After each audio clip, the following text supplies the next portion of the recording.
Porque persiste el irrespeto a los funcionarios de carrera diplomática. Justamente esta mañana está con nosotros el profesor de la Escuela de Relaciones Internacionales, Euclides Tapia, para desgranar la trama panameña en la Embajada de Bolivia, en donde, como usted ya sabe, el embajador es el hijo de la cacica Silvia Carrera, Bernabé Jiménez Carrera. Y profesor, yo le pregunto ampliamente para que usted haga el recuento, porque tenemos informes de que ya van 2 funcionarios con problemas en el desarrollo de sus funciones en esta embajada. ¿Qué es lo que está ocurriendo?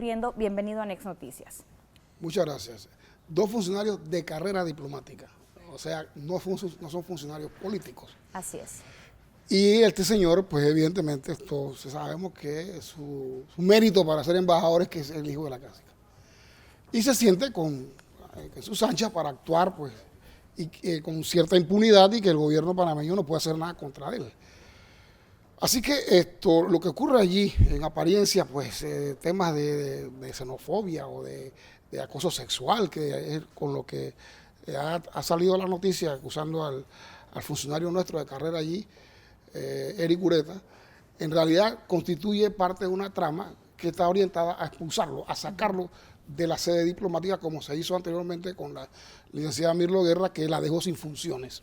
Okay. En esta oportunidad el gobierno también ha actuado no a favor del diplomático de carrera, sino respondiendo a los intereses políticos de este señor, en el sentido pues de prácticamente arremeter. Le están esperando. Yo creo que ya llegó, yo hablé esta madrugada con él para que me hiciera su descargo sobre el tema, para incriminarlo, porque en la práctica esa es la actitud que ha mantenido la Cancillería respecto a su persona. Profesor, ¿hubo una investigación tras esta acusación, este diplomático de carrera? Sí. ¿Hubo, por ejemplo, respeto al debido proceso en esto? ¿Se ha seguido esto? Efectivamente, allá estuvo la comisión y él le entregó su descargo como corresponde. Hay que ver si realmente la Cancillería, si se han dignado siquiera a leer la versión de él, ¿no?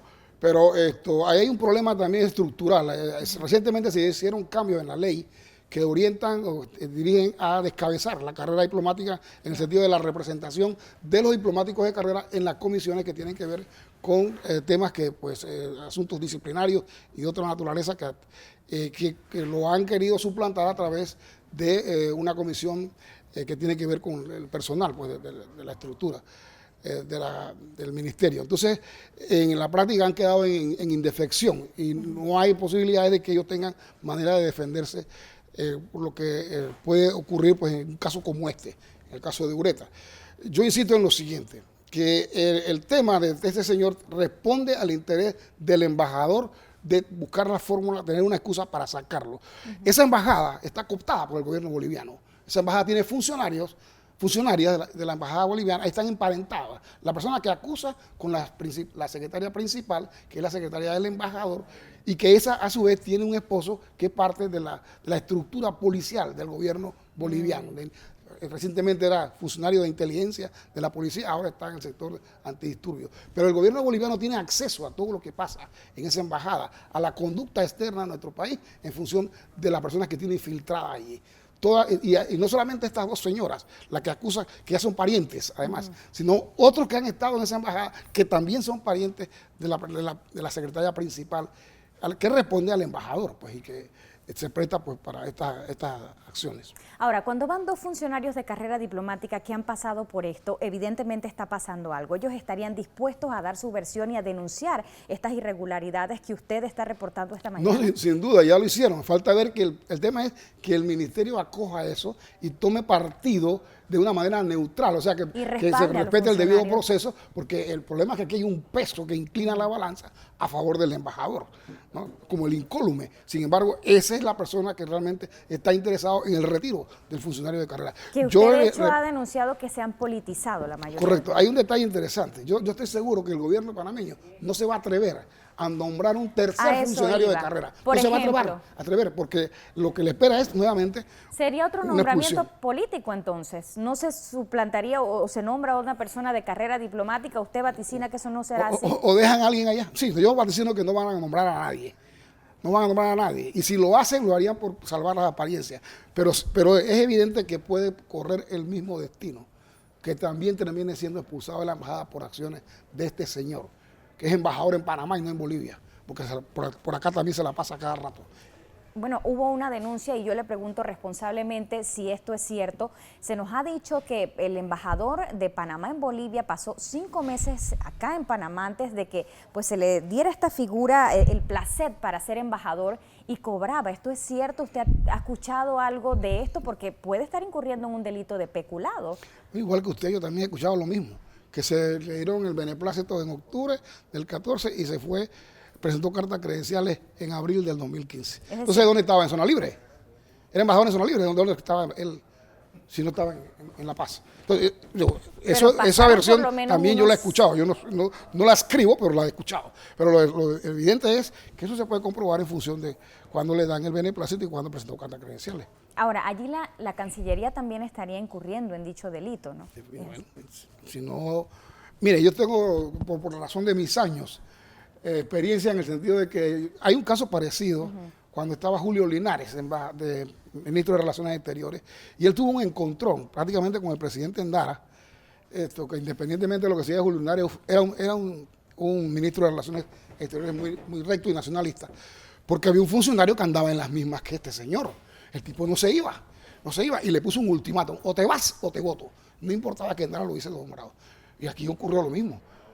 Es que inclusive ese señor se le tuvo que instruir en el sentido de que él tenía que presentar, cumplir con la formalidad, porque no es más que eso, una formalidad de presentarse ante la Comisión de Relaciones Exteriores de la Asamblea.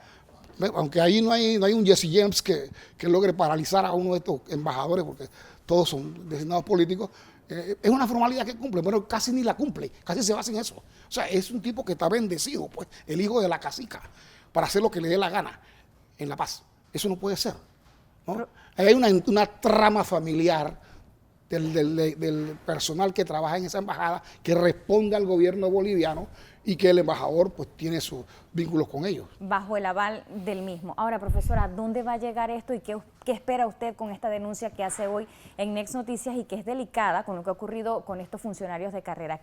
¿Cuál es su expectativa en general y qué debe hacer la Cancillería en torno a esta denuncia que usted hace? Mire, yo estoy aquí precisamente para instar al gobierno a que responsablemente aborde este asunto. Esto tiene precedentes. No es primera vez que él logra sacar un funcionario de carrera de la embajada. ¿Ellos tienen pruebas, por ejemplo, contundentes que logren comprobar que eso es así? Sí, a la anterior la dejó sin funciones, a la funcionaria diplomática, y la logró, hasta que logró sacarla. Y ahora con el tema del racismo y el acoso sexual. ¿Qué acoso sexual de qué?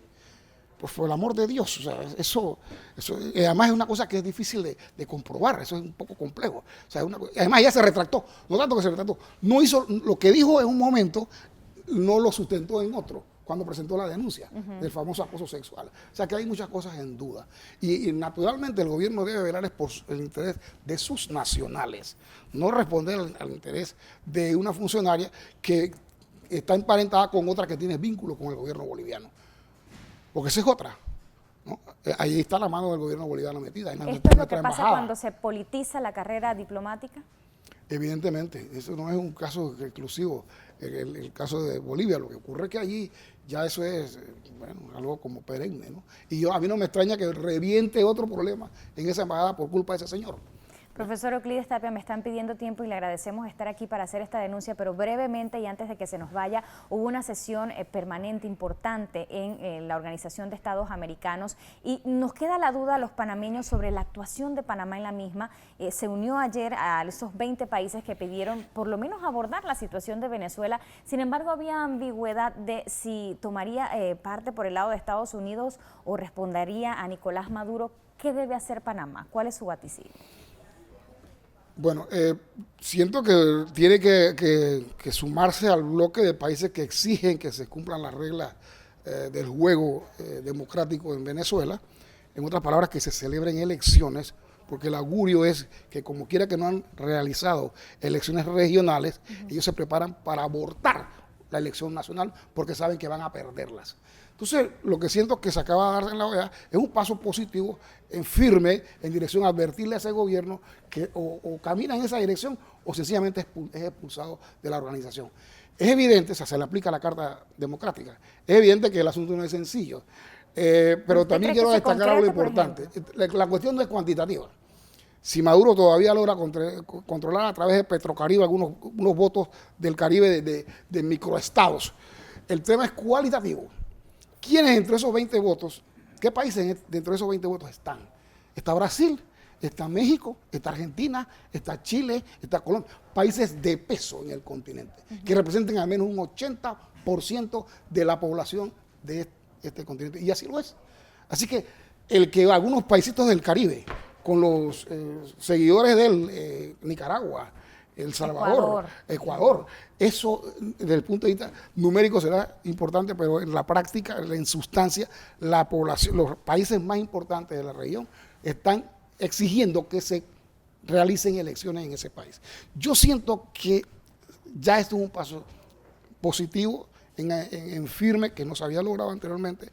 Lo que temo es que mi país, que la República de Panamá haga lo que hizo la vez pasada, que a última hora da el salto y termina apoyando al gobierno de Maduro. Cuidado con eso, que no estamos viviendo las mismas épocas. Así que por ahí muchos analistas decían que por ese lado nos podían agarrar, que por la deuda que mantienen empresarios venezolanos con la zona libre del Canal de Panamá. Sin embargo, bueno, también tenemos una imagen bastante dañada tras los escándalos internacionales y otros decían que podríamos acogernos entonces a la posición de Estados Unidos. Y le agradezco, profesor, estar aquí esta mañana haciendo esta reflexión en cuanto a lo ocurrido en la OEA durante la sesión de este martes y también haciendo esta denuncia importante que sabemos va a generar reacciones definitivamente.